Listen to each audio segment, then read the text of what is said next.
কবরে আযাব হয়। যদি আপনারা বুঝতে চান, প্রমাণ চান, যাদের আব্বা মারা গেছে, যাদের মা মারা গেছে, বাড়ি যাবেন, বাড়ি যাইয়া কবরের পাশে একটা গরু বানবেন, একটা ছাগল বানবেন, বাদিয়া ভালো খাবার দিবেন, বাদিয়া খাবার দিয়ে আড়ালে দাঁড়ায় থাকবেন। দেখবেন ওই পশুটা ছুটাছুটি করবে, ওই পশুটা চোখ দিয়ে পানি দর দর করে ছেড়ে দিবে, ওই পশুটা দড়ি ছিঁড়াছিঁড়ি করবে। আপনার বাবার কবরে আযাব হচ্ছে।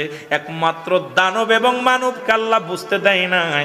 কবরের শিক্ষার যদি দুনিয়ার মানুষ জানতো, শুনতো, এই দুনিয়ার জিন্দেগির মানুষগুলো হাট পেল করে মারা যেত। মুসলমান শুনে নাও, এই জন্য এই জিন্দেগি কার জন্য তুমি অন্যায় অপরাধ করো, কার জন্য তুমি অন্যায় জুলুম করো, কার জন্য কেউ তোমার নয়, কেউ তোমার নয়।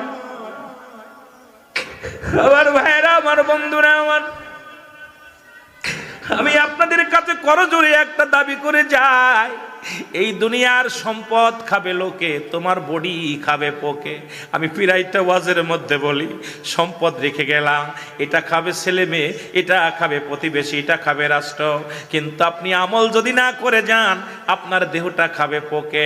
এই দুনিয়ার সম্পদ খাবে লোকে, তোমার দেহটা খাবে পোকে। এই দেহটা যেন পোকে না খাইতে পারে রে মুসলমান, এমন বডি করো যেন তোমার কবরের